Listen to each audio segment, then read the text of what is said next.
यहां से भागो। तो दूर चला गया, शहर से थोड़ा दूर, जंगल में, जहां कोई ना हो, ताकि दक्षिणा न देनी पड़े। वहां सोचा कि जान छूटी, अब मजे से नहाऊंगा और कहूंगा, ए गंगा मां, जो व्यापार धंधा करने में मैंने चालबाजी, जालसाजी, धोखाधड़ी की है, वो सब तू हर ले। इसलिए बोलते हैं हर हर गंगे, तू सब हर ले, हर ले, हर ले, हर हर गंगे। तो उसने कहा हर हर गंगे, तो शिव जी ने कहा हर हर तो मेरा नाम है, मुझे पुकार रहा है तू? ठीक है बेटे, तुमने पुकारा, हम चले आए, शिव जी प्रकट हो गए, पर अपने असली रूप में नहीं। शिव जी भी आए तो एक पंडित के रूप में। ए सेठ, यहां गंगा में स्नान करते दक्षिणा देनी पड़ेगी, दक्षिणा दिए बिना काम नहीं चलेगा। तो उसने सोचा कि ये पंडित कहां से आ गया इधर, कोई नहीं था, ये अचानक कहां से टपका। तो पूछा उस सेठ ने कि यहां तो कोई भी नहीं था, तुम आए कहां से? बोले मैं कहीं से भी आ सकता हूं और कभी भी आ सकता हूं, तू क्या समझता है मुझे? चल दक्षिणा निकाल। अब इसको तो मानो सांप सूंघ गया हो, बुखार आ गया, मानो दक्षिणा देनी पड़ेगी। बाहर आया, बोले ठहरो देता हूं।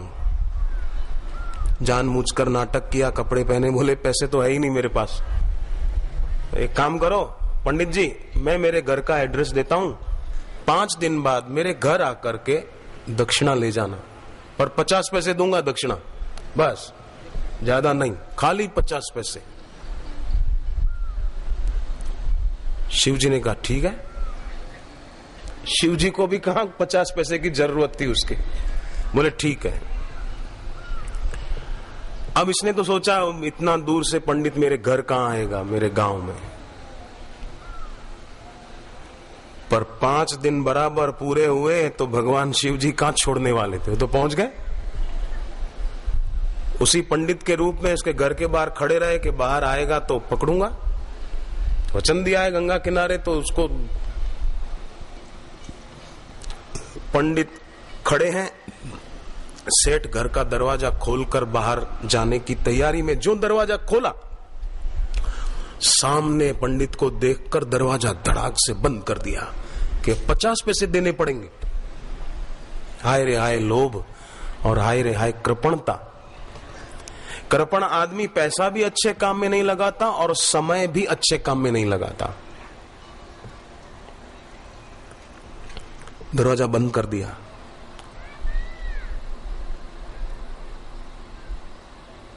अब आप सोचो, साक्षात महादेव खड़े थे और आंख नहीं थी श्रद्धा की,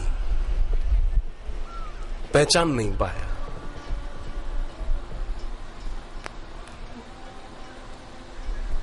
और द्वार बंद कर दिया। जिनके द्वार पर लोग खड़े रहते हैं, शिव जी के मंदिरों में कितने लोग जाते हैं, ज्योतिर्लिंग है, कितने लोग केदारनाथ, सेतुबंध, रामेश्वरम और जो 12 ज्योतिर्लिंगों में लोग जाते हैं, वो साक्षात शिव जी सामने खड़े, और इसने दरवाजा बंद कर दिया। इसीलिए विभीषण ने रावण को कहा, काम क्रोध मद लोभ सब नाथ नरक के पंथ, सब परिहरि रघुवीर ही, भजहु भजहि जेहि संत। काम क्रोध अभिमान और लोभ ये नरक के रास्ते हैं, इन पर मत चलो। और भगवान कृष्ण ने गीता के 16वें अध्याय में कहा, त्रिविधम नरकस्येदम द्वारम नाशनमात्मनः, काम क्रोधस्तथा लोभम तस्माद् त्यजेत। काम क्रोध लोभ ये नरकस्येदम, ये नरक के द्वार हैं। तो विभीषण ने नरक का रास्ता कहा, पंथ कहा।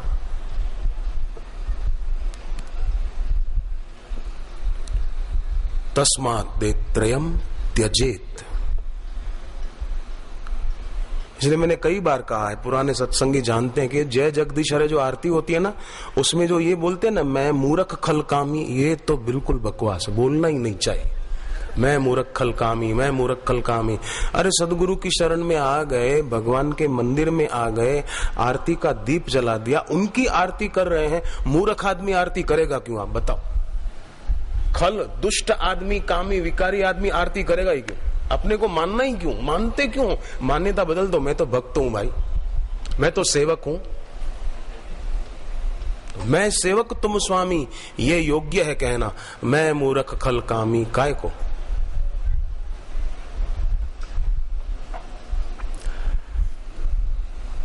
दरवाजा बंद कर दिया।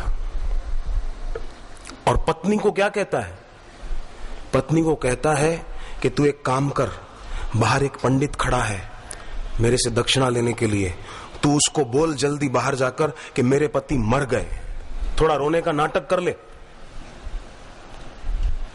तो बोले रोने का नाटक मैं कैसे करूं, अभी आंख में आंसू कहां से लाऊं इतनी जल्दी? तो बोले थोड़ी मिर्ची में उंगलियां डालकर, लाल मिर्ची में थोड़ी रगड़ दे तो अपने आप पानी आ जाएगा।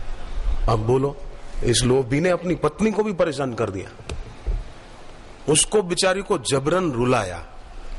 ये काम, क्रोध और लोभ ये विकार हैं, ये जिसमें भी होते हैं ना, ये दूसरों को रुलाते जरूर है, घर वालों को तो जरूर रुलाएंगे। और मरने के बाद खुद रोएंगे, क्योंकि त्रिविधम नरकस्येदम द्वारम नाशनम आत्मना, ये तो नरक के द्वार हैं, रोना पड़ेगा। पत्नी को कहा तू जल्दी जा, उसको बोल मेरे पति मर गए। तो अब बहनें तो सहनशील होती हैं, कोई कोई अपवाद हर जगह होता है, बाकी बहनों में सहनशीलता होती है, सहन कर लेती है। मैं दाहोद में था, गुजरात में दाहोद, तो वहां कार्यक्रम था, तो एक बहन आई, बोले मेरे पति मेरे को बहुत डांटते हैं, अपशब्द बोलते हैं, थप्पड़ भी मार देते हैं, मैं बहुत दुखी हूं, क्या करूं? इतने में एक बुजुर्ग महिला और आई, बोली मेरे पति हॉस्पिटल में हैं और बहुत हालत उनकी गंभीर है, क्या करूं? मैंने कहा कि कटोरी में जल रखो, उसमें देखकर महामृत्युंजय मंत्र 108 बार जपो और वो जल आप अपने पति को पिला दो, हॉस्पिटल जाकर ही पिला दो, घर पे जप करके जल ले जाओ। तो वो जो बहन कह रही थी ना कि मेरे पति मेरे को खूब मारते पीटते हैं, अपशब्द बोलते हैं, तो वो भी बोल पड़ी, बोले मेरे पति की भी तबीयत थोड़ी थोड़ी खराब रहती है, मैं मेरे पति के लिए करूं ये? अब देखो इसकी भावना, आप पहले बेचारी खुद कह रही है कि मेरे पति मेरे को मारते पीटते हैं, गुस्सा करते हैं, गाली गलौज करते हैं, पर उसकी भावना देखो कि मैं मेरे पति के लिए करूं। इसलिए पुरुष को हमेशा पुरुष रहना चाहिए, परुष नहीं बनना चाहिए। उसकी भावना कितनी अच्छी थी।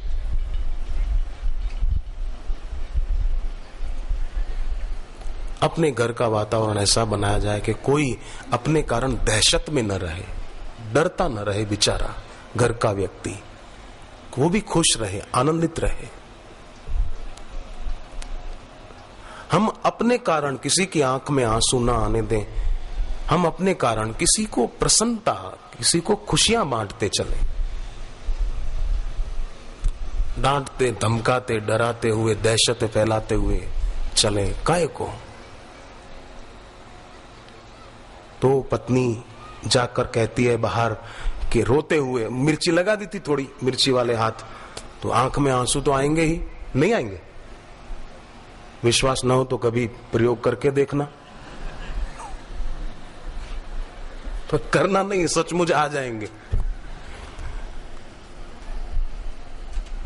एक आदमी दुकान पे बैठा था ना, तो किराने की दुकान थी उसकी, आटा दाल चावल, किराने की दुकान पर मसाले वसाले सब चीजें होती हैं।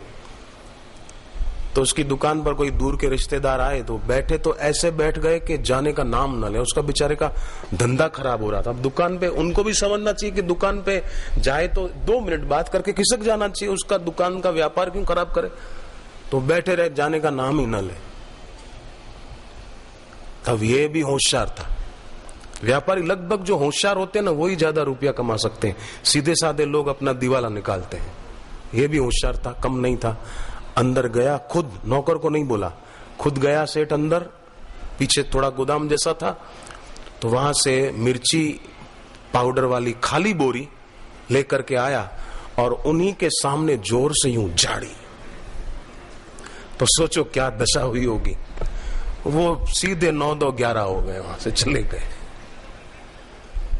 अपना समय, अपनी शक्ति कोई खराब करे तो ऐसी कोई ना कोई युक्ति आजमानी चाहिए कि जिससे अपना समय शक्ति खराब ना हो। जैसे उसने रुपए कमाने थे तो कैसे उनको भगाया, ऐसे हम साधकों को भक्ति का धन कमाना है, आध्यात्मिकता का धन कमाना है, तो ऐसे लोगों से दूर से ही राम राम कर दें। उस समय कोई उनको वहां से रवाना करने के लिए कोई बहाना भी बना लोगे ना तो भी पाप नहीं लगेगा, दोष नहीं लगेगा।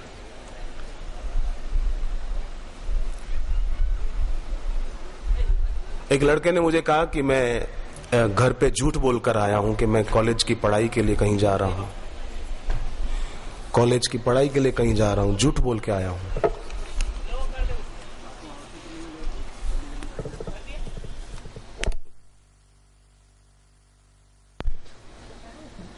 मैंने कहा कि चिंता मत करना, तूने ईश्वर के लिए झूठ बोला है ना, अच्छी जगह पर आया है, कोई तू इधर उधर तो गया नहीं, कहीं सत्संग में ही आया है, चिंता मत कर, भगवान देख रहे हैं तुम सही जगह पर आए हो तो तुमको कोई दोष नहीं लगेगा।